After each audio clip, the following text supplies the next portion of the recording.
Lord. परमेश्वराचे धन्यवाद मागो। आज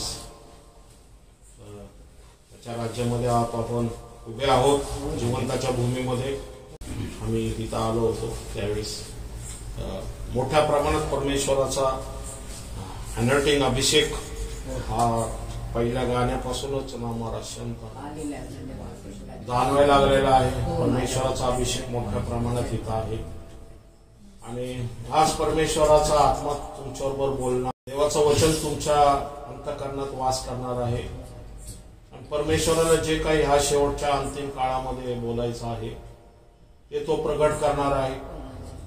परमेश्वरा माझ्या जीवेला, माझ्या विचार कल्पनाला तू सहाय्य कर पवित्र आत्मा, कारण मानवी बुद्धिशक्ती सामर्थ्याने परमेश्वरा की तुझ्या वाचनाचा उलगडा करण्यासाठी, पण जर तू आम्हाला मदत केली तर हे शक्य होऊ शकते। परमेश्वरा देवा, आज तुझी दया कृपा आमच्यावरती असू दे देवा, तुझं सानिध्य देवा आज इथं उतरून येऊ दे आमच्या जीवेला आणि ऐकणाऱ्यांच्या कानाला तू स्पर्श कर देवा। पवित्र आत्म्या तू ताबा घे देवा माझ्या जीवेचा आणि ऐकणाऱ्यांच्या अंतःकरणाचा, आणि तुझा गौरव होऊ दे आणि तुझं नाव उंचावलं जाऊ। येशूच्या नावात मागतो म्हणतोय। शरीर माणसाचं मनाचं नवीनीकरणानंतर आपण पाहिलं होतं की कशा प्रकारे सैतान विचारातर्फे आमच्या जीवामध्ये काम करत असतो, आणि आपण ह्याचा संदर्भ शेवटच्या काळामध्ये परमेश्वर आपल्याला काय दाखवतोय येशूच्या दुसऱ्या आगमनाबद्दल, हे जर आपण या गोष्टी जर एकत्र करून पाहिल्या ना तर अजून आपल्याला काही गोष्टी स्पष्ट होतील। मत्ते याचा 24वा अध्याय आणि 29 वचनानंतर आपण पाहूया। त्या दिवसातील संकटानंतर लागले सूर्य अंधकारमय होईल, चंद्र प्रकाश देणार नाही, तारे आकाशातून पडतील व आकाशाची बळे डळमळतील, तेव्हा मनुष्याच्या पुत्राचे चिन्ह आकाशात प्रगट होईल, मग पृथ्वीवरील सर्व जातीचे लोक शोक करतील।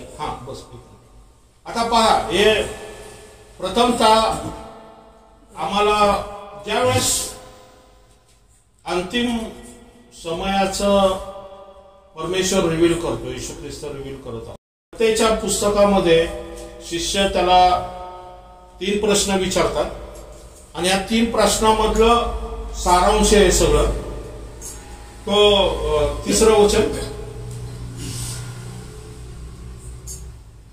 तो जैतुनाच्या डोंगरावर बसला असता, येशू ख्रिस्त जैतुनाच्या डोंगरावरती बसला असता त्याच्याकडे एकांती येऊन म्हणाले, या गोष्टी केव्हा होतील?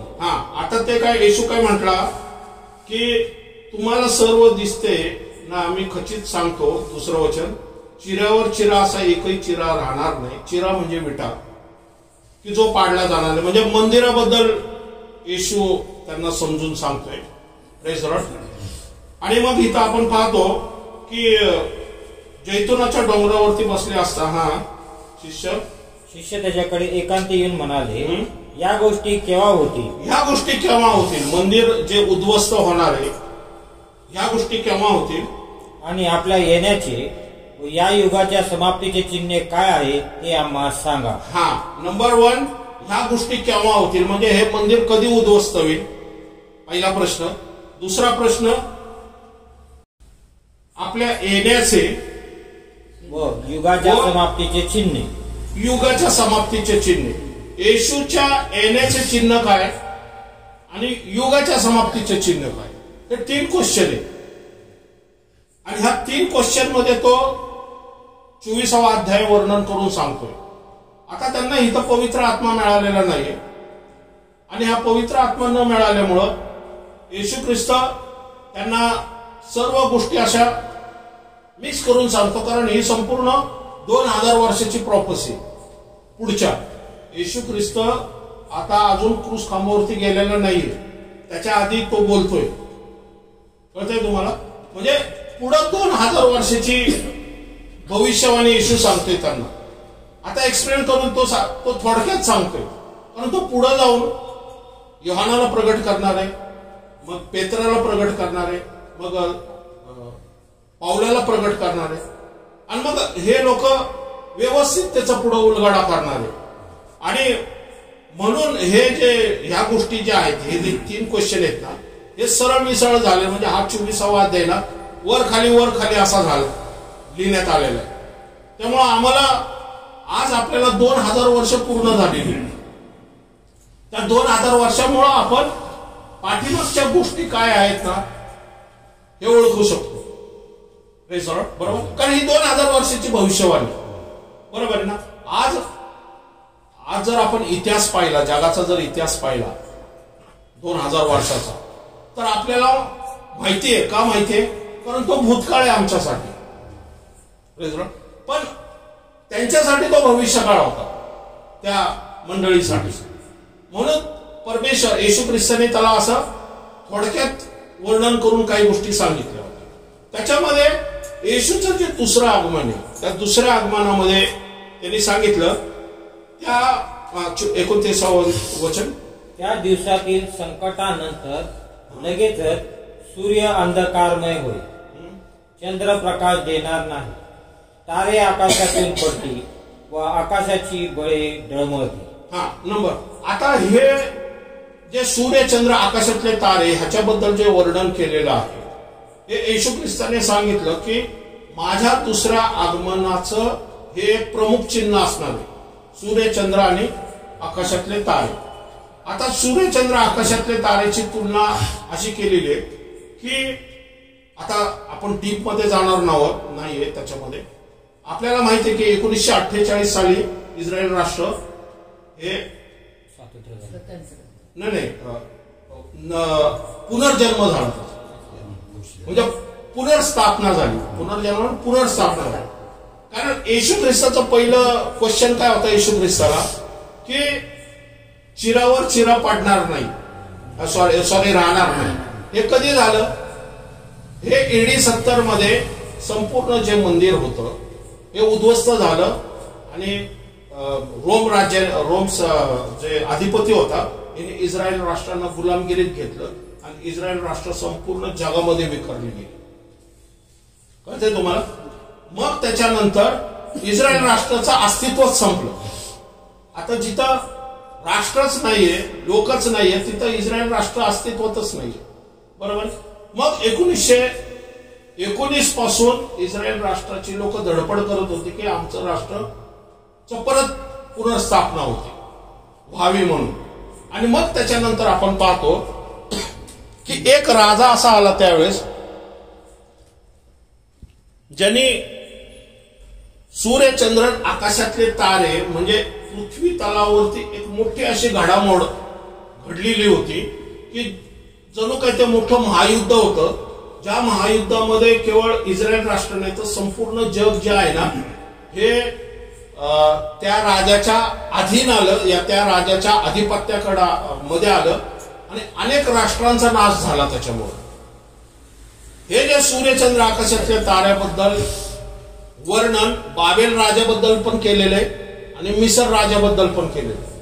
बाबेलच्या राजाबद्दल पण असंच लिहिलेलं आहे की सूर्यचंद्र आकाशातले तारे काळे होतील. ज्यावेळेस इस्रायल राष्ट्र हे बाबेलच्या गुलामगिरीमध्ये जाण्याच्या आधी इर्माया भविष्यवक्ता आणि यशाया भविष्यवक्तांनी जी 70 वर्षाची जी प्रॉफेसी केली होती ते गुलामगिरीत जातील त्याबद्दल वर्णन केलेले. आता इथं सूर्यचंद्र आकाशातल्या ताऱ्याबद्दल जे चिन्ह केलं तर 1948च्या आधी 1937 मध्ये काय झालं, हिटलर आला आणि हिटलरने काय केलं, ज्यूज लोकांविरुद्ध षडयंत्र केलं. पण केवळ ज्यूज लोकांनाच त्यांनी मारलं नाही, 6 लाख ज्यूज लोक मेले पण त्या गॅस चेंबर मध्ये, पण संपूर्ण जगामध्ये त्यांनी दहशत माजवली. दुसरं महायुद्ध जे झालेलं आणि दुसरं महायुद्ध किती भयानक होतं की जणू काय सूर्य चंद्र ह्यांच्यामध्ये चिन्ह झालं. म्हणजे सूर्य चंद्र काय करतात, प्रकाश देतात, पण ते काळं होण्याचं दर्शन काय आहे की तो जो प्रकाश आहे तो जो प्रकाश आहे तो काय होणार आहे, अंधारमय होणार आहे. म्हणजे जग हे अंधारमय परिस्थितीत गुरफटलं जाणार आहे. कळतंय? आकाशातले तारे म्हणजे आकाशातले तारे म्हणजे पृथ्वीवरच्या संतानांना म्हटलेले. अब्रामाला सांगितलं ना, तो आकाशातले तारे एवढी तुझी संतान होईल. बरोबर? म्हणजे ती केवळ इस्रायल राष्ट्राची संतान नव्हती. म्हणजे अब्रामापासून जे जन्मलेले कटोरा ज्याला म्हणतो ती कोणती हागारचे संतान म्हणजे कटोराचे संतान, पुढं त्यांचे वंशज आज सगळीकडे आहे ना. बरोबर आहे? म्हणजे ते आकाशातले तारे सारखेच आहेत ते. तर ते आकाशातले तारे म्हणजे हिटलरच्या या अनेक लोक काय झालेले, आकाशातले तारे पडल्यासारखं परिस्थिती झाली. म्हणजे हे कधी झालं काय की येशूचं दुसरं आगमन होणार आहे. बरोबर आहे? या दुसऱ्या आगमनाबद्दल हे चिन्ह दिलेले. आता मी पूर्ण अध्याय सांगितलेला नाही, मी आत्ताच्या पिढीमध्ये आपल्याला जे काय आवश्यक वचन आहे त्याबद्दल मी सांगतो. पुढे वाचूया आपण. तेव्हा मनुष्याच्या पुत्राचे चिन्ह आकाशात प्रगट होईल. तेव्हा मनुष्याच्या पुढं मग पृथ्वीवरील सर्व जातीचे लोक शोक करतील आणि ते मनुष्याच्या पुत्राला आकाशातल्या मेघावर आरूढून पराक्रमाने व मोठ्या वैभवाने येताना पाहतील. आता नीट लक्षात घ्यायचं. आकाशात एक चिन्ह प्रगट होईल, मग पृथ्वीवरचे सर्व जातीचे लोक शोक करतील. स्टॉप, इथं थांबायचं आपल्याला. ओके. आकाशात एक चिन्ह कधी होणार आहे? येशू ज्यावेळेस प्रथम आला, कधी आला? 2000 साल पूर्वी, 2000 वर्ष पूर्वी. त्यावेळेस आकाशामध्ये एक चिन्ह होतं. काय होतं ते? स्टार, तार होता. बरं, मागे लोकांनी बघितलं. आता मागे लोकांना त्या ताऱ्याबद्दल माहिती नाहीये. मागे लोक कोण आहे? नाही, सायंटिस्ट असले तरी ते परराष्ट्रीय, ते काही ज्यूज लोक नाही. बरोबर आहे? आणि मग हे जे परराष्ट्रीय त्यांनी तो तारा बघितला. पण ऍक्च्युली तो तारा कोणासाठी होता? यहुदी लोकांसाठी होता. की त्यांनी तो तारा बघावा, त्या ताऱ्याप्रमाणे बायबलमध्ये जे काही दिलेलं आहे ना त्यानुसार त्यांना कळायला पाहिजे की आता तारणाऱ्याचा जन्म होणार. आता हा जो असेल म्हणून एक संदेश त्याची एक मंडळी आहे जी हनोकापासून चालत आलेली. युट्यूब मध्ये गेल्यानंतर तुम्हाला ते दिसेल. असेन्स प्रॉफिट कोण आहेत माहिती का? जे योहान जो संदेष्टा आहेत ना, ह्या संदेष्ट्यांच्या पिढीमधले, पिढी म्हणू शकत नाही, अशी जी लोक आहेत ना, म्हणजे जे संदेष्ट आहेत, जे अरण्यात राहतात, जे गुहेमध्ये राहतात, जे देवाची सेवा करतात, म्हणजे आपण म्हणतो ना साधू संत म्हणतो ना आपण, तसे हे योहान कुठे राहत होता? योहान संदेष्टा जंगलामध्ये राहत होता, गुहेमध्ये राहत होता. आणि तो टोळ आणि काय खायचा? मध खायचा आणि सर्व्हाइव्ह करायचा. आणि लोक बाप्तिस्मा घ्यायला जंगलात जायचे, यार्देन नदीला. बरोबर आहे ना? म्हणजे ही जी प्रॉफिटची जी लोक आहेत, पुढे आपण पाहतो की योहान संदेष्टाच्या बरोबर पण काही शिष्य होते, जे योहान संदेष्टाला फॉलो करत होते. तर जे असेल प्रॉफिटची जी मिनिस्ट्री आहेत ना, ही हनोकापासून चालत आलेली लोक आहेत. म्हणजे हनोक, आता युट्यूब मध्ये हनोकाचं पुस्तक पण प्रकाशित होते की हनोकाने काय काय पुस्तकामध्ये त्याच्या लिहिलं होतं याबद्दल आपण डिटेल जाणार नाहीये. सांगायचा उद्देश की त्या लोकांना येशू जन्माच्या वेळेस ना ऑलरेडी कळालं होतं की येशू हा जन्म घेणार आहे, कारण त्यांच्या कॅलेंडर प्रमाणे आहे ना बरोबर येशूचा जन्म कधी होणार आहे ना या प्रॉफिटच्या कॅलेंडर प्रमाणे त्यांना माहिती होतं. पण ते त्यांनी गुप्त ठेवलं होतं. पण ज्यावेळेस हे मागी लोक आले होते, मागी लोकांनी तो तारा बघितला आणि मागी लोकांनी येऊन ते प्रगट केलं की तारणारा कुठं जन्मलाय. त्यावेळेस हेरोदला कळलं आणि यहुद्यांना कळलं. कळते तुम्हाला? म्हणजे काही गोष्टी अशा आहेत. आता इथं बघा काय दिलेलं आहे की तेव्हा मनुष्य पुत्राचे चिन्ह आकाशात प्रगट होईल. Praise Lord. आता येशू ख्रिस्ताचं ज्यावेळेस दुसरं आगमन होणार आहे, आता हे चिन्ह आमच्यासाठी नाही. कळते तुम्हाला? हे चिन्ह आपल्यासाठी नाहीये. का नाहीये? कारण ऑलरेडी आपल्याला माहितीये सूर्य चंद्र आकाशातले तारे ज्यावेळेस चिन्ह घडल म्हणजे इस्रायल राष्ट्राची ज्यावेळेस स्थापना होईल त्यावेळेस समजायचं, पुढे आपण पाहणारच आहोत की समजायचं की परमेश्वर आता इस्रायल राष्ट्रामध्ये काम करायला सुरुवात करतोय आणि ह्या जगामध्ये आता युगाची समाप्तीची वेळ जवळ आलेली. तुम्हाला युगाची समाप्ती याचा अर्थ काय आहे? ते युग कधीपासून चालू झालेले? मोशे म्हणजे अब्राहमापासून चालू असणारं युग जे आहे ना, आदामापासून ते अब्राहमापर्यंत, अब्राहमापासून ते येशू ख्रिस्तापर्यंत असे जे युग होतं ना, त्यावेळेस येशू ख्रिस्ताचं शेवटचं युग म्हणजे येशू ख्रिस्ताचं युग जे 25 AD पासून तर 75 AD पर्यंत. आता जे युग सुरू होणार आहे शेवटचं युग कुठलं आहे माहिती का? युगातली पिढी 2025 पासून 2075 पर्यंत हे शेवटचा 50 वर्षाचा कृपेच्या काळाचा टप्पा आहे. म्हणजे आला गेला आणि तारणाचा मार्ग ओपन झाला आणि नंतर पेंटिकॉस्टल आला, सण आला आणि AD 70 मध्ये काय झालं? मंदिर पडलं गेलं, इस्रायल राष्ट्र संपूर्ण परराष्ट्रामध्ये विखरलं गेलं आणि AD 75 पासून एक नवीन युग, कृपेचं युग सुरू झालं. ऍक्च्युली ते युग येशूच्या मिनिस्ट्री पासूनच सुरू झालेलं. म्हणजे कुठे तरी शेवटचं युग आणि प्रारंभी युग हे मिक्स होत आहे. कळते का तुम्हाला? म्हणजे आता येशू ख्रिस्ताचं दुसरं आगमन जे आहे आणि आमचं रॅप्चर होणं जे आहे ना, हे परराष्ट्रीयांना पण संकेत आहे, आम्हाला सुद्धा संकेत आहे. कारण हे 1948 पासून ज्यावेळेस इस्रायल राष्ट्राची स्थापना झाली त्यावेळेस आपल्याला चिन्ह कळलेलं आहे की परमेश्वर आता इस्रायल राष्ट्रामध्ये कार्य करत आहे. कारण आपल्याला प्रॉफसी माहिती आहे, आपल्याला देवाचं वचन माहिती आहे की मंदिर बांधणार आहे, बरोबर? आणि मंदिर बांधणार आहे तर दानिएलच्या पुस्तकाप्रमाणे मंदिराचा 7 वर्षाचा करार होणार आहे, जो महासंकटाचा करार दर्शवतो, बरोबर आहे? आणि कारण जर इस्रायल राष्ट्रच नाही तर मंदिर नाही, जर मंदिर नाही तर करार नाही, मग करार नाही तर महासंकटाचा काळ नाही, आणि महासंकटाचा काळ नाही तर आमचं रॅप्चर नाहीये. कळलं? सगळं एकमेकांना जुळलेलं आहे, बरोबर? म्हणजे इस्रायल राष्ट्राची स्थापना होणं गरजेचं होतं, ते त्यांचं झालं. येरुशलेम त्यांच्याकडे नव्हती, ते पण त्यांना 1967 मध्ये झालं. मग आता ते मंदिर स्थापनेची तयारी करतात, ते पण सुरू झालेले, त्यांच्याकडे मंदिराची सर्व तयारी झालेली. इव्हन आपण पाहतो की जे रेड हायफर आहे, तांबडी कलवड, ते सुद्धा तयार झालेले आणि ती राख आता ते करणार आहे की मंदिराची स्थापना ज्यावेळेस होणार आहे त्याच्या आधी तो राखेचा कार्यक्रम आहे, तो प्रोग्राम होणार आहे. म्हणजे मंदिरासाठी असलेली सर्व व्यवस्था काय झालेली आहे? तयार झालेली आहे. आणि हे जे युद्ध चाललेले इस्रायलचं आणि इराणचं, हे युद्ध का पेटले गेलेले, हे युद्ध का अस्तित्वात आले? कारण ते शेवटच्या काळामध्ये असलेलं चिन्ह आहे.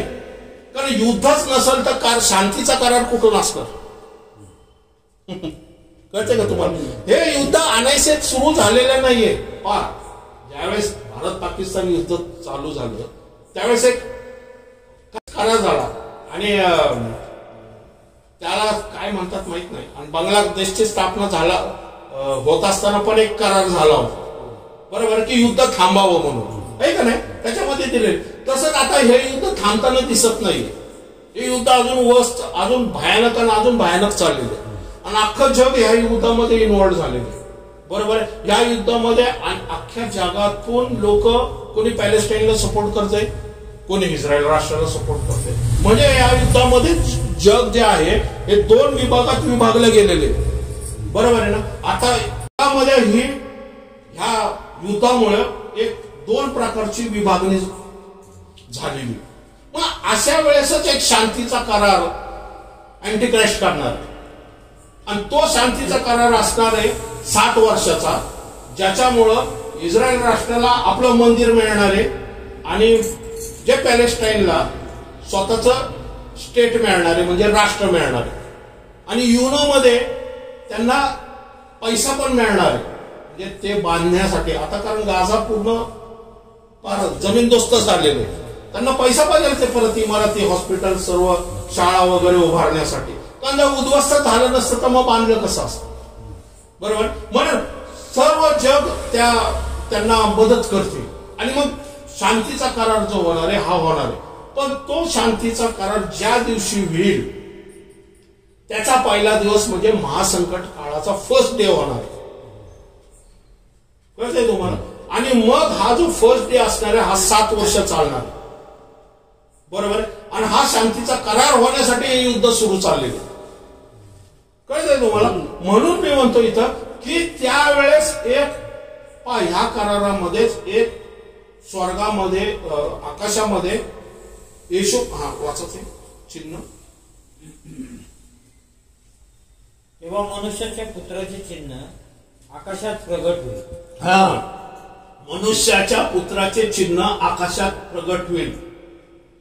एक तारा आहे इफोसेस ज्याला म्हटलेले तो इजिप्तचा जे देव आहे ज्याला डिस्ट्रॉयर म्हटलेले या नाश करणारा त्या देवाचं नाव एफोसिस म्हणून आहे. 2004 मध्ये सायंटिस्टने त्या ताऱ्याचा शोध घेतला की तो येऊन पृथ्वीला धडकणार आहे. कळतंय तुम्हाला? आणि त्याचा 2004 मध्ये त्या ताऱ्याचं नाव लिहिलेलं आहे एफोसिस, या डिस्ट्रॉय करणारा, या नाश करणारा. आणि बायबलमध्ये आपल्याला प्रगटीकरणाच्या 9व्या अध्यायामध्ये सेम नाव बघायला मिळतंय, एफोसिस. प्रगटीकरण याचा दुसऱ्या देवदूताने कर्णा वाजविला तेव्हा आगीने पेटलेल्या मोठ्या डोंगरासारखे काहीतरी समुद्रात टाकले गेले. ओके. 7वं वचन. पहिल्या देवदूताने कर्णा वाजविला तेव्हा रक्त मिश्रित गारा व अग्नी उत्पन्न होऊन त्याची पृथ्वीवर दृष्टी झाली आणि पृथ्वीचा 3रा भाग जळून गेला. 1/3 झाडे जळून गेली व सर्व हिरवे गवत जळून गेले. आणि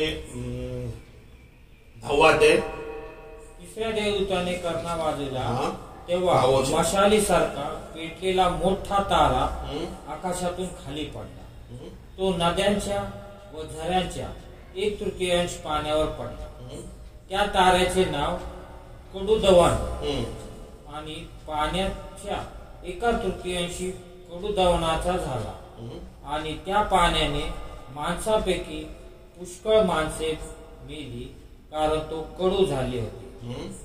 4थ्या देवदूताने कर्णा वाजविला तेव्हा सूर्याचा 1/3, चंद्राचा 1/3 व ताऱ्यांचा 1/3 यावर प्रहार झाला आणि 1/3 अंधकारमय व्हावा आणि दिवसाच्या तासे रात्रीच्याही 1/3 प्रकाशात दिसू नये म्हणून असे झाले. ओके. आता हे कुठून होणार आहे माहितीये का? की त्यावेळेस कधी ही घटना होणार आहे? ते पहिलं वचन. 5व्या देवदूताने कर्णा वाजविला तेव्हा एक तारा आकाशातून पृथ्वीवर पडलेला मला दिसला. त्याच्याजवळ अथांग डोहाची किल्ली देण्यात आली. त्याने अथांग डोहा उघडला. ओके. 11वं वचन त्यातलं. अथांग डोहाचा दूत हा त्यांच्यावर राजा आहे. इब्री भाषेत त्याचे नाव अबुदोन आणि हेलनी भाषेतील त्याचे नाव अपोलोन आहे. अपोलोन याचा अर्थ डिस्ट्रॉयर आहे. बरोबर आहे, नाश करणारा. आता एक नीट गोष्ट लक्षात ठेवा. आता हा जो तारा 2004 पूर्वी त्यांनी शोधून काढला, तर ते म्हणतात की 13 एप्रिल 2029 दरम्यान हा जो तारा आहे पॅसिफिक ओशन मध्ये, जो पृथ्वीचा पॅसिफिक ओशन आहे ना, त्याच्यामध्ये येऊन धडकण्याची चिन्ह आहेत. कारण तो तारा एवढा पृथ्वीच्या जवळून जाणार आहे की 2026 पासून तो तारा आकाशामध्ये लोकांना उघड्या डोळ्यांनी दिसणार आहे. आपण काय पाहिलं, ज्यावेळेस मनुष्याचा पुत्र येण्याचं येईल त्यावेळेस आकाशामध्ये एक चिन्ह दिसेल असं म्हटलेलं. आणि हे जे चिन्ह आहे हे चिन्ह तुमच्या माझ्यासाठी नाहीये. कारण काय आहे की नीट लक्षात घ्या, आता ही जी घटना आहे, हा जे करण्याचा जो सण आहे, कारणा जो वाजवणार आहे 9वा 8वा अध्याय मधून, हे जे आपण वधू आहे ती उचलल्या गेल्यानंतर ह्या घटना घडणार आहे.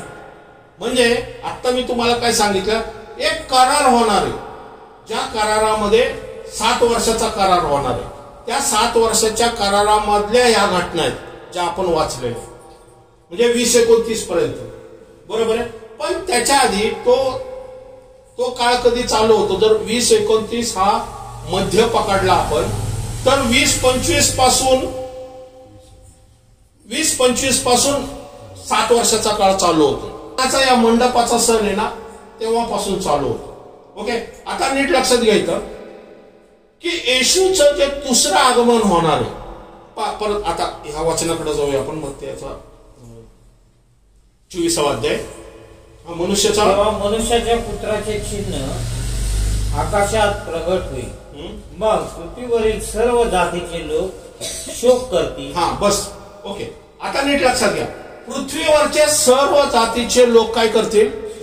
शोक करतील, कारण तो तारा दिसणार आहे येताना. पण ते येशूचं दुसरं आगमन आहे. जगासाठी ते दुसरं आगमन आहे, पण आपल्यासाठी हे तिसरं आगमन असणार. का? कारण आपलं त्याच्या आधी रॅप्चर होणार आहे. कळते? आपलं रॅप्चर होणार आहे हे आपल्याला सूर्यचंद्र आकाशातले ताऱ्यामध्ये ज्यावेळेस इस्रायल राष्ट्राची स्थापना झालेली त्यावेळेस आपल्याला कळलेलं आहे की आता कराराचा वेळ आलेली आहे. शांतीचा करार होणार आहे, मंदिर स्थापन होणार आहे. का?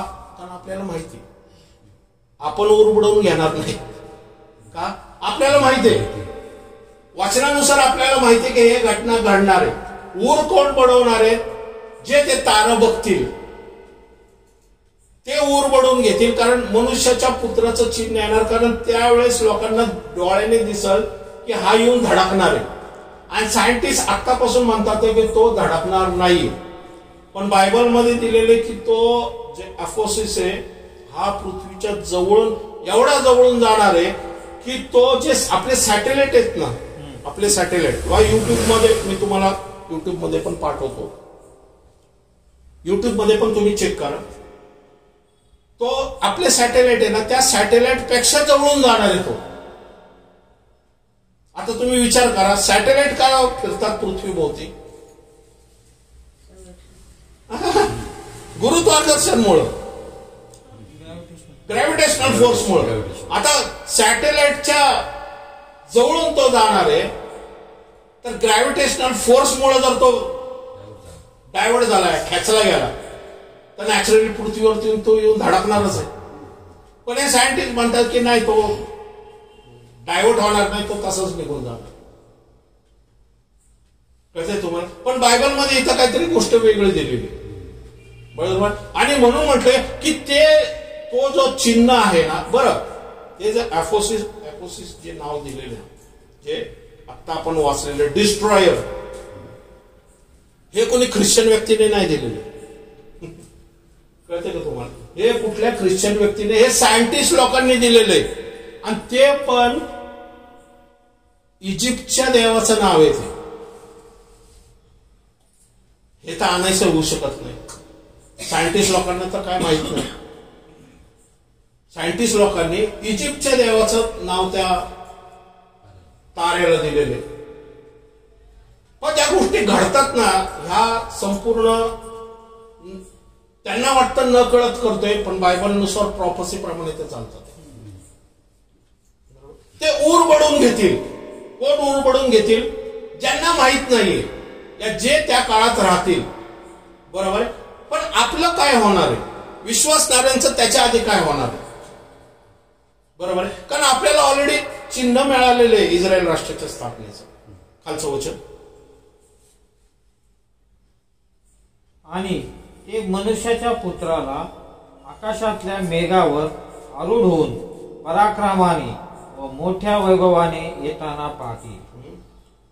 करण्याच्या महानादाबरोबर तो आपल्या दूतास पाठवी आणि ते आकाशातील एका सीमेपासून दुसऱ्या सीमेपर्यंत त्यांच्या निवडलेल्या चारी दिशाकडून जमा करतील. हे तुमच्या माझ्यासाठी. म्हणून मी म्हटलं ते सरमिसळे, ते असं एकत्र वाचायचं नाही. पहिलं जे वचन दिलेले जे चिन्ह दिसणारे आकाशामध्ये आणि ऊर उडवून घेणारे वेगळे, कळते? ऊर उडवून घेणारे हे ज्यावेळेस ते ताऱ्याकडे बघतील, जे येशूचं चिन्ह असणारे, ज्यावेळेस त्यांना कळणारे की आता हा तारा पृथ्वीवरती येऊन पडणार आहे, ते डोळ्याने बघतील. त्यावेळेस ते काय करतील की ते भयभीत होतील आणि ऊर पडून घेतील. कारण दुसऱ्या आगमन, येशूचं दुसऱ्या आगमनाबरोबर तो रिलेटेड तो तार आहे. पण आम्हाला येशूच्या दुसऱ्या आगमनाबरोबर म्हणजे 60 वर्षानंतर जो येशू स्वर्गातून उतरणार आहे त्याच्याबद्दलच ते चिन्ह आहे. ते परराष्ट्रीय नाही, या जगाला आहे. तुमच्या माझ्यासाठी ते वचन लागू होत नाही. तुमच्या माझ्यासाठी कुठलं वचन लागू होतं तर हे आत्ताच की ते काय, मनुष्याच्या पुत्राला, ते म्हणजे कोण? विश्वासणारे.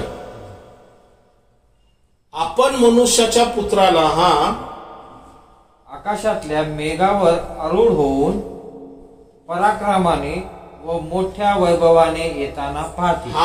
जे मला दृष्टांत दिसला होता 20:32 मध्ये की वैभवाने येणाराचा जो दृष्टांत मला दिसला होता 20:32 मध्ये, 20:32 मध्ये ही घटना घडणार आहे, वैभवाने येणार आहे म्हणून मी सांगितलं पण होतं प्रॉफेसी मध्ये. म्हणजे 20:32 -7 जर केले ना तर बरोबर 20:25 येते. कॅल्क्युलेशन करून बघा की त्यावेळेस मला दाखवलं होतं की वैभवाने, म्हणजे हे जवळजवळ 1.5 वर्षापूर्वी मला ते स्वप्न पडलं होतं. मी सगळं पण सांगितलं होतं माझ्या, आणि तुम्हाला पण येऊन सांगितलं होतं की वैभवाने हे वैभव जे आहे ना, हे हाच शब्द आला होता तिथे. आता नीट लक्षात घ्या, मनुष्याचा पुत्र कशावर आरूढ होऊन येणार आहे? मेघावर आरूढ होऊन येणार आहे. पण तो कोणासाठी येणार आहे? तुमच्या माझ्यासाठी. पण मनुष्याचा पुत्र 7 वर्षांनी येणार आहे, तो मेघावर नाही तो घोड्यावर आरूढ होऊन येणार. कळते दोन डिफरन्स तुम्हाला? म्हणून म्हटलं वचन पवित्र आत्म्याशिवाय वचनाचं एक्सप्लेन होऊ शकत नाही. मेघावर आरूढ होऊन येणं वेगळं, कारण तो मेघारूढ होऊन उचलला गेला कोणासमोर? शिष्यांसमोर. आता आपण शिष्य आहोत, तर मग आपल्याला घोडा घेऊन आपल्यावरती अटॅक करायला नाही येणार. तर तो जसा गेला, काय म्हटले? गालीला कारण तुम्ही जसं केला तसं येताना पाहाल. पण येताना कसं येणार आहे तो? मेघारूढ. कळला डिफरन्स तुम्हाला? 7 वर्षानंतर तो पांढऱ्या घोड्यावरती बसून येणार आहे आणि त्याच्या पाठीमागे आपण पण येणार आहोत विश्वासणारे. का? 1000 वर्ष पृथ्वीवरती राज्य करायला. आणि हा जो 7 वर्षाचा महासंकटाचा काळ आहे, हा अँटिक्राइस्टने जो या पृथ्वी तलावरती ताबा घेतलेला आहे हिर्मगेदोन मध्ये. त्या हिर्मगेदोनच्या युद्धामध्ये 19व्या अध्यायामध्ये येशू ख्रिस्त युद्ध करण्यासाठी स्वर्गातून उतरल. त्या जैतुनाच्या पर्वतावर, जैतुनाचा पर्वत दुभागला जाईल आणि जे ईस्ट गेट जे बंद आहे आता, जिथं थर्ड गेट पुढं माहिती ना, ते ईस्ट गेट ऑटोमॅटिकली फोडलं जाईल, उघडलं जाईल. ते गेट कधी उघडेल माहिती का? ज्यावेळेस येशू 7 वर्षामध्ये विश्वासणाऱ्यांबरोबर घोड्यावर बसून येईल, त्यावेळेस ते गेट उघडलं जाईल आणि तो त्या गेट मधून घुसल आतमध्ये, आणि आपण पण गेट मधून घुसल हिर्मगेदोनचं वॉर करण्यासाठी. 19व्या अध्यायामध्ये कळते. म्हणून इथं मेघारूढ म्हटलेले. आणि हे मेघारूढ तुमच्या माझ्यासाठी येणार. का? कारण तिने आम्हाला काय सांगितलेलं आहे की मी जातो तुमच्यासाठी जागा तयार करण्यासाठी, आणि मी पुन्हा येईल ज्यावेळेस जागा तयार होईल तेव्हा, त्यावेळेस हे वचन पूर्ण होईल. बरोबर? मेघारूढ होऊन पराक्रमाने व मोठ्या वैभवाने. पराक्रमाने आणि मोठ्या वैभवाने. तो पराक्रम वैभव कोणाला दाखवतोय? तुम्हाला, मला. का पराक्रमाने वैभव दाखवतोय? कारण आता ह्या पृथ्वी तलावरून सैतानाच्या हातून या पृथ्वीच्या सर्व संकटापासून, आणि तुम्ही ज्या येशू ख्रिस्तावरती योहान 14 अध्यायाच्या 1-3 विश्वास ठेवला की तो येणार आहे, शहाण्या कुमारिकेसारखे तुम्ही तिची वाट बघत होता, त्यांना घेण्यासाठी तो पराक्रम म्हणजे काय, तो आकाशातली दुरात्म्याची शक्ती, सैतानाची शक्ती, त्याला तो बांधल आणि बाजूला करल, आणि तो पृथ्वीवरती काय करल, उतरून येईल वधूला घेण्यासाठी. म्हणून फक्त कर्णाचा नाद जो आहे हा वधूला ऐकू येईल. हा कर्णाचा नाद जगासाठी नाहीये. कारण ज्यावेळेस आकाशातून वाणी झाली, परमेश्वराची वाणी झाली आकाशातून येशू ख्रिस्ताबरोबर बोलत असताना, कोणी म्हटलं वीज चमकलं, कोणी म्हटलं नाही काहीतरी आकाशामधून आवाज आला, कळतंय का. पण पेत्रांना ह्यांना कळलं की परमेश्वर आकाशातून बोलला. कळलं का? म्हणजे जे जे स्पिरिच्युअली कान उघडे आहेत ना त्यांनाच ऐकू येईल. कारण कर्ण जगासाठी नाहीये, कर्ण तुमच्या माझ्यासाठी, ऐकण्यासाठी. स्पिरिच्युअल कर्ण का? कारण आता आपण जाणार आहोत येशू ख्रिस्ताबरोबर, आणि त्याच्यानंतर मग तो कर्ण स्पिरिच्युअली कर्ण असं तुमच्या माझ्या ऐकण्यासाठी की आपण तयार राहावं, येशू ख्रिस्त येणार आहे. पण फिजिकल करणं म्हणजे 2 संदेश हे जगाला सुवार्ता सांगण्यासाठी मग 8व्या अध्यायातून पुढे येणार आहे. कळते तुम्हाला? ते पण करणे, पण ते जगासाठी करणे का? कारण ज्यांनी येशू ख्रिस्ताला तारणारा म्हणून स्वीकार केला नाही त्या इस्रायल राष्ट्रांना जे मंदिर बांधत असतील त्यावेळेस आणि मंदिरामध्ये असाल ना, त्यांना सांगण्यासाठी एलिया आणि हनोक हे 3.5 वर्ष, पहिले 3.5 वर्ष त्यांची सुवार्ता गाजवणार. ते कोणाची सुवार्ता गाजवणार आहे? येशू ख्रिस्ताची.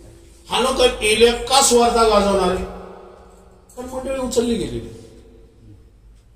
आज तुम्ही मी करणार देवाच्या दृष्टीने, बरोबर, आणि आपण करणं वाजवावं ही देवाची इच्छा आहे. म्हणून आपण जी घोषणा करतोय, आपण जे काही आज अनेक लोकांना सांगतोय, करणं म्हणजे पहारे करू, सावध करतोय लोकांना, जागरूक करणं, सतर्क करणं, तो पहारे करू असतो. म्हणजे आपण काय करतोय की येशूचा अनेक लोकांनी तारणारा म्हणून स्वीकार करावा आणि ह्या महासंकटाच्या काळा आधी निघून जावं. ह्यासाठी परमेश्वराने काय केलेले? तुम्हाला मला करणे केलेले. आणि ह्या करण्यांना स्पिरिच्युअली करणं कधी ऐकू येईल? ज्यावेळेस येशू ख्रिस्त त्यांना घ्यायला येणार आहे. हा पुढं पराक्रमाने व मोठे वागवणे येताना पाहतो. कर्णाच्या महानादात बरोबर तो आपल्या दूतास पाठविला आणि ते आकाशातल्या एका सीमेपासून दुसऱ्या सीमेपर्यंत त्यांच्या निवडलेल्या 4ही दिशा करून जमा करतील. Praise the Lord. त्यावेळेस आकाशातले देवदूत कुठे येतील? पृथ्वीवरती उतरतील आणि एका सीमेपासून दुसऱ्या सीमेपर्यंत, म्हणजे पूर्व, पश्चिम, उत्तर, दक्षिण, पृथ्वीच्या 4ही कोण्यामध्ये ते जाऊन कोणाला घेणारे? विश्वासणाऱ्यांना. का? कारण विश्वासणाऱ्यांचं शरीर हे रूपांतरित होतील. आता नीट लक्षात घ्या काय म्हणतो. आता ते जे होते ना की देवदूतांना तो पाठवणार आहे, ही घटना काय? म्हणजे आपलं रॅप्चर होणार आहे, ही घटना काय? बरोबर आहे. हा, बंधुजन हो, झोपी गेलेल्या लोकांविषयी तुम्ही आजान नसावे. हा, बंधुजन हो, झोपी गेलेल्या लोकांविषयी तुम्ही आजान नसावे. झोपी गेलेले कोण आहेत? जे येशू ख्रिस्तावरती ज्यांनी विश्वास ठेवलेला, पण आज ते कुठे आहे? सुख लोकात आहे का स्वर्गात आहेत? कुठे? आता मी 10 वेळा सांगितलेलं आहे. सुख लोक कुठे घेऊन गेला येशू? आम्हा बोला ना, ते बोलून बोलून मी थकलोय ते. हा, झोपी गेलेल्या लोकांविषयी तुम्ही आजान नसावे अशी माझी इच्छा आहे. झोपी गेले म्हणजे येशू ख्रिस्तावरती ज्यांनी विश्वास ठेवलेला आहे, आमचे नातेवाईक म्हणा, या आमचे येशू स्वर्गात गेल्यापासून जी पिढी आहे पेत्र, योहान, याकोब, बिकोब सगळे जे आहेत ना, ही जी पिढी आहेत ना, ही लोक कोण आहेत? ही झोपी गेलेली. आता ते आत्मेने कुठे आहे? स्वर्गामध्ये. आत्मेने स्वर्गात आहे. आणि आता गौरवयुक्त शरीर त्यांना मिळायची वेळ झालेली आहे. कळतंय तुम्हाला? ते गौरवयुक्त शरीर कधी मिळणार आहे त्यांना? तर ख्रिस्ताच्या दुसऱ्या आगमनावेळेस त्यांना गौरवयुक्त शरीर मिळणार. ओके, हा पुढं. अशी आमची इच्छा आहे, यासाठी की ज्यांना आशाच नाही अशा बाकीच्या लोकांसारखा तुम्ही खेद करू नये. हा, ज्यांना आशाच नाहीये. कसली आशा नाहीये? पुनरुत्थानाची आशा नाहीये. का? कारण त्यांनी येशू ख्रिस्तावरती विश्वास ठेवला नाही. त्यामुळं अनेक लोकांना माहित नाही मी मेल्यानंतर कावळा बनणार का, चिमणी बनणार का, गाढव बनणार का, उंट बनणार का. बरोबर आहे ना? ते त्याच्यामध्ये चिंतेत राहिलेले, कारण त्याच्यामधून जायचंय ना त्यांना. पण आम्हाला माहित आहे की माणसाचं एकदा जीवन आणि नंतर न्याय ठरलेला आहे. तो इकडून तिकडे भटकत नाही. कारण आत्मेमध्ये पक्ष्यांमध्ये, प्राण्यांमध्ये आत्मा नसतो. बरोबर आहे? ओके. म्हणून ज्यांना आशा नाहीये, पण आम्हाला आशा आहे काय? की येशूच्या दुसऱ्या आगमनामध्ये आमचं पुनरुत्थान होणार आहे. हा, पुढं. कारण येशू मरण पावला व पुन्हा उठला असा जर आपला विश्वास आहे, तर त्याप्रमाणे येशूच्या द्वारे जे झोपी गेले आहे. येशूच्या द्वारे जर विश्वास आहे तुमचा, काय विश्वास आहे? की आम्ही पुनरुत्थान होणार आहे, असा जर विश्वास आहे, तर येशूच्या द्वारे जे झोपी गेले आहे, जे झोपी गेले आहेत, पण ते कुठे आहेत? स्वर्गात, परमेश्वराच्या उराशी. पूर्वी कोणाच्या उराशी होते? जुना काळात अब्रामाच्या उराशी होता. आता कोणाच्या उराशी आहे? येशूच्या उराशी, परमेश्वराच्या उराशी म्हणा. येशूच्या उराशी म्हटलं तरी चालेल. येशूच्या उराशी आहेत ते, या परमेश्वराच्या उराशी जे आहेत ना, त्यांना देव त्यांच्या बरोबर आणि देव त्याच्या बरोबर आणि कोणाबरोबर पाठवल? देव येशू बरोबर पाठवल. का? कारण त्यांच्या आत्मेवरती. पण शरीर कुठे आहे? पृथ्वीवरती. येशू देव त्यांच्या बरोबर पाठवल, येशू बरोबर पाठवल. जा. का? कारण आता जे देवदूत म्हटले ना, आता 24व्या अध्यायामध्ये आपण वाचलं की देवदूत हे प्रत्येक सीमेवरती जाते. म्हणजे हे आत्मे जे येणार आहेत, वरून जे आत्मे येणार आहेत ना, हे देवदूतांबरोबर आत्मे येणार आहेत. का? नवीन गौरवयुक्त शरीर प्राप्त करण्यासाठी. हा, वाचा पुढं. प्रभूच्या वचनावरून आम्ही ते तुम्हाला सांगतो की प्रभूचे येणे होईपर्यंत जे आपण जिवंत असे उरू. जिवंत उरू म्हणजे आत्ताची पिढी. आपण जे आता आपण 20-25च्या उंबरठ्यावरती येऊन ठेवलेलो आहोत. आता युगाच्या समाप्तीच्या शेवटच्या जे घटके 50व्या वर्षामध्ये येऊन ठेवलेलो आहोत ना, ती युगाच्या समाप्तीची पिढी आपण आहोत. ओके. आता या युगाच्या समाप्तीच्या पिढीमध्ये काय सांगतोय तो? जे आपण जिवंत असो, म्हणजे आता आपण जे जिवंत आहोत 2024 मध्ये जे आपण जिवंत आहोत, ते आपण झोपी गेलेल्याच्या आघाडीत जाणार नाही. झोपी गेलेल्याच्या आघाडीत जाणार नाही. कारण आज्ञाध्वनी आद्य देवदूतांची वाणी. आता तिथं काय दिलेलं आहे? कर्णाचा आवाज 24व्या अध्यायामध्ये दिलाय ना. कर्णाचा नाद होईल. तो कर्णाचा नाद इथं पण दिसतोय. पण हा कर्णाचा नाद विश्वासणाऱ्यांसाठी एका रूपांतरित होणार आहे. त्यासाठी तो कर्णाचा नाद. कारण येशूचं आगमन तो ढगावरती बसून आलेला आहे आणि त्यावेळेस कर्णाचा नाद होणार आहे. पण तो कर्णाचा नाद केवळ विश्वासणाऱ्यांना ऐकू येणार. का? कारण जर तो झोपला असला तर त्याला ऐकू यावं. बरोबर आहे ना? कळतंय तुम्हाला? कारण जिवा ज्यावेळेस उतरून आल्या त्या फक्त 120 वरतीच उतरून आले, बाकीच्यांवरती आलेला नाही. का नाही आला? कारण ते 10 दिवस परमेश्वराच्या सानिध्यात माडीवरच्या खोलीमध्ये अपेक्षा करत होते, या वाट पाहत होते येशूच्या वचनाची, की ज्यावेळेस येशू म्हटला यरूशलेम नगरी सोडून जाऊ नको, एक दुसरा काहीवारी येणार आहे. 10 दिवस जे वाट बघत होते आणि पवित्र आत्म्याची येशूच्या वचनानुसार पवित्र आत्मे येण्याकडे जे डोळे लावून बसले होते त्या आकाशामध्ये, त्या लोकांनाच फक्त पवित्र आत्मा मिळाला. 120 लोकांना. बाकी अख्ख्या जगामध्ये कोणाला नाही मिळाला. त्यामुळे ज्यावेळेस कर्णाचा नाद होईल त्यावेळेस येशू ख्रिस्तावरती विश्वास ठेवणारे जेवढे आहेत ना, त्यांचा तो मुक्तीचा समय असणार आहे, त्यांचा तो ट्रान्सफरन्सचा समय असणार आहे. त्यांचं शरीर आता बदलून जाणार आहे. कारण जे झोपी गेलेले आहेत त्यांचं काय करायचं ते आपण पाहू शकत नाही, पण आपल्याला ते दिसणार आहे ज्यावेळेस त्यांना पुढे वाचा.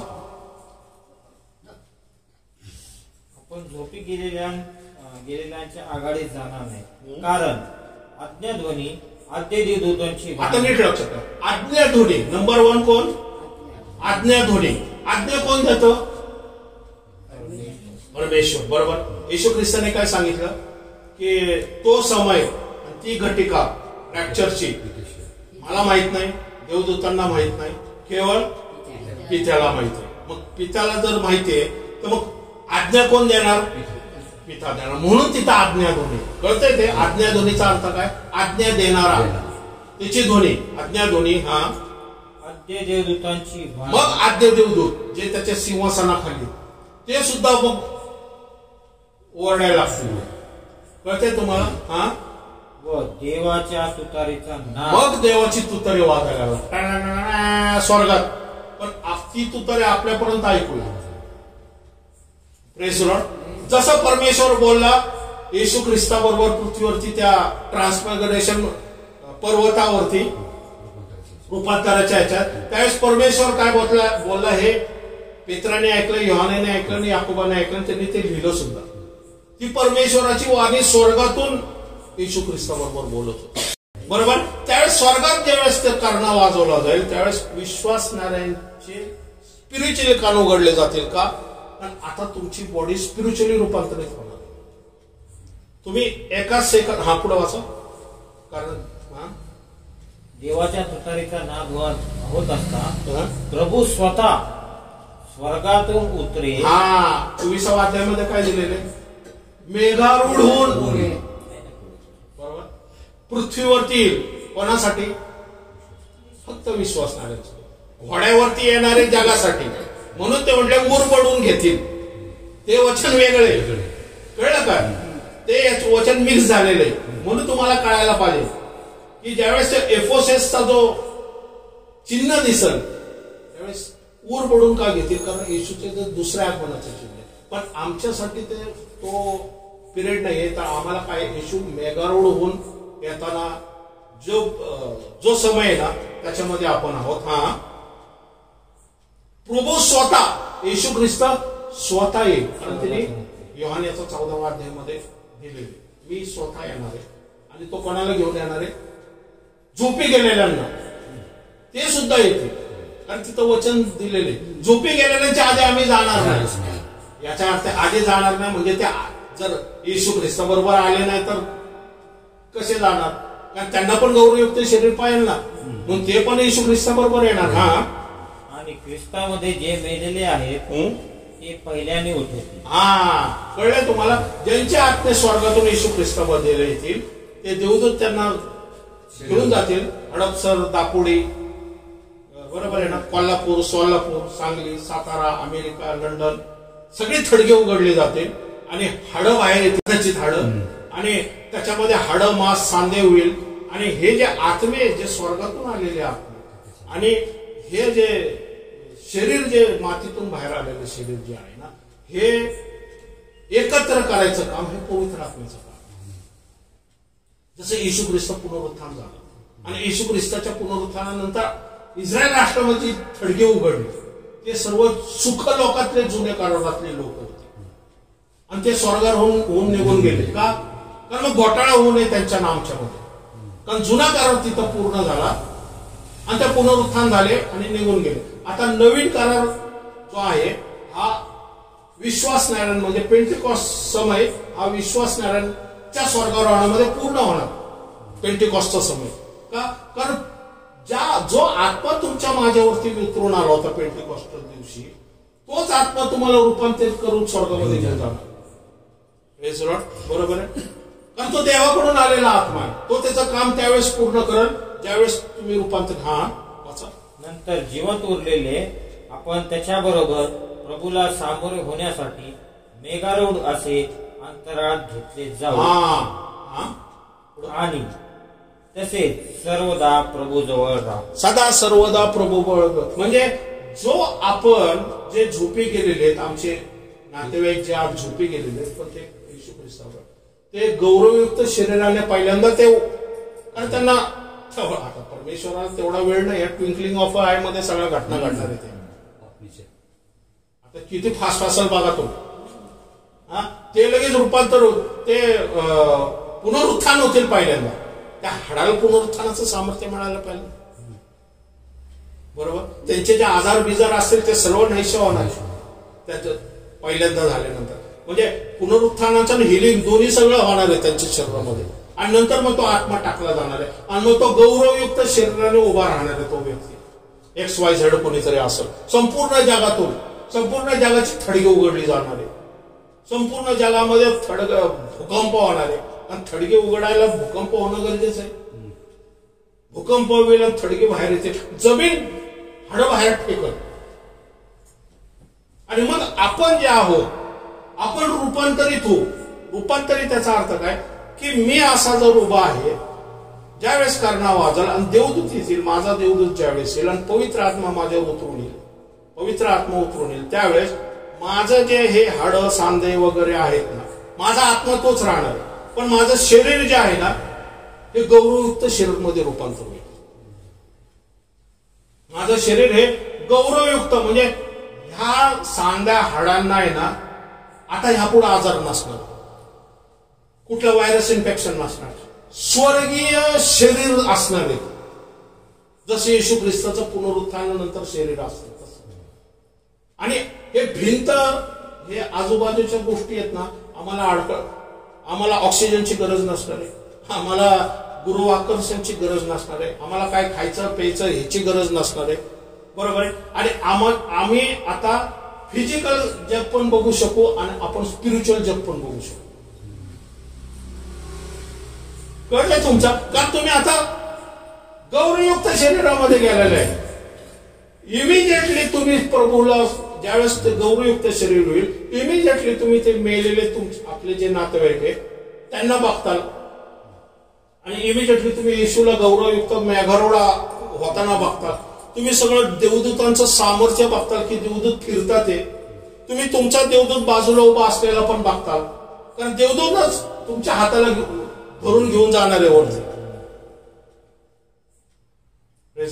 तुम्ही असे उडू शकता, देवदूत घेऊन जाणार आहे तुम्हाला वरती. म्हणजे मेलेले गौरवयुक्त होतील आणि आम्ही जे आहोत हे गौरवयुक्त, म्हणजे हे जे नाश, हे जे मर्त्य शरीर अमर्त्य होईल, कधीच न मारणार.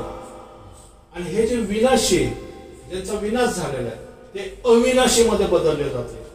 असं ज्यावेळेस होईल, मागच्या वेळेस वाचलं ना आपण, असं ज्यावेळेस होईल त्यावेळेस होईल, अरे मारणं तुझी नांगी कुठं, अरे मारणं तू सगळ्यांना मारत होता, अरे मारणं तू सगळ्यांना जमिनीखाली गाळ, अरे मारणं तू लोकांच्या शरीराला कुजण्याचा अनुभव देत होता, आजाराचा अनुभव देत होता, पापाचा अनुभव देत होता. आता ह्या गौरवयुक्त शरीराला टच करून दाखव तू. नाही, कारण ते तुम्ही रूपात तुम्ही गौरवयुक्त येशू सारखं, आता येशूचा गौरव सुद्धा तुमच्यातून वाहते. आणि मग देवदूत तुम्हाला घेईल, झोपी गेलेल्यांना घेईल आणि वचन सांगते मेघारूढ असे येशूला आम्ही भेटायला जाऊ. आणि मग भेटायला गेल्यानंतर येशू तुम्हाला मला घेऊन स्वर्गीय स्थानात पित्यासमोर मंडपाचा सण पाळण्यासाठी आणि सदा सर्वदा 7 वर्षाच्या महासंकटामध्ये राहू आणि 7 वर्षानंतर 1000 वर्ष राज्य करण्यासाठी पुन्हा पृथ्वीवरती येऊ घोड्यावर बसून.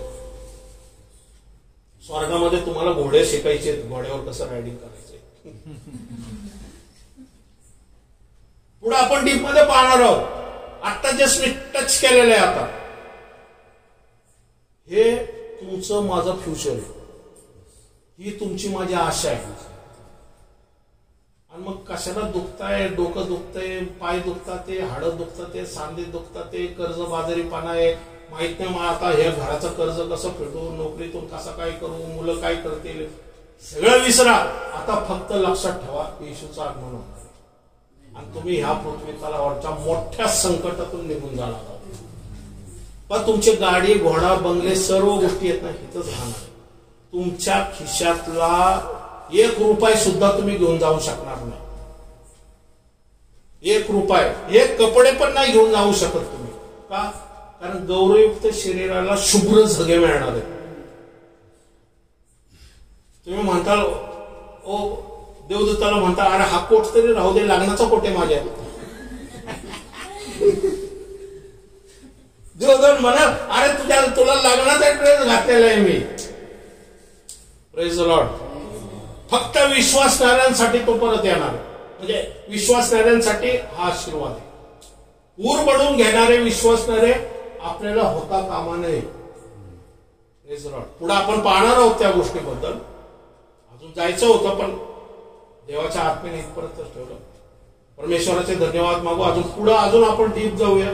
डीप गोष्टी ऍक्च्युअली मी तुम्हाला दाखल्यातून समजून सांगणार आहे कशा गोष्टी, की या शेवटच्या काळामध्ये आमची मानसिक वृत्ती, आमची शारीरिक वृत्ती आणि आमची विचारसरणी आता कशी असणं गरजेचं आहे. पहा, आता एक दृष्टांत सांगून मी संपवतो. आज सकाळी मला एक दृष्टांत दिसला परमेश्वराने. असं दाखवलं की मोठा पाण्याचा धो धो धबधबा वाहतोय. पण तो धबधबा असा जमिनीतून नाही वाहत, तो असा टाकीतून वाहतोय. जे बिल्डिंग वरती टाके असतात ना, तिथून वाहतोय. म्हणजे वरून वाहतोय तो. टाकेचा फुल टाकी कधी वाहते ह्याला माहिती असतं, ओव्हरफ्लो झाल्यावरती. म्हणजे खालची फुल असणार आणि मग वरची फुल असली की ओव्हरफ्लो वाहतोय. बरोबर ना? तशीच परिस्थिती आता परमेश्वर मला दाखवतोय. पण त्याचा आत्मा आता ओव्हरफ्लो वाहतोय. त्या आत्म्यात आता वाहत जा. त्या आत्म्यामध्ये आता त्या अभिषेकाच्या आवरणाखाली यायची सुरुवात करा. कारण आता तुमचे माझे शरीर हे ट्रान्सपरंट होणार आहे, रूपांतरित होणार आहे. आमची हाडं बदलून जाणार आहेत. आम्हाला आता डायबिटीस गोळ्याची गरज नाहीये. Praise the Lord. आता मरण्याची भीती नाहीये. आता कर्जबाजारीपणा या नोकरी धंद्या जायची गरज नाहीये की 9 वाजता आलं की चालला नोकरीला. नाही. आता स्वर्गीय स्थानात आपल्याला परमेश्वराच्या उराशी 7 वर्षाच्या काळामध्ये जे वलांडणाचं भोजन आहे. येशू ख्रिस्त काय म्हणाला, मी तुमच्याबरोबर वलांडणाचं भोजन घेईन. ते वलांडणाचं भोजन घ्यायला आपण जाणार आहोत.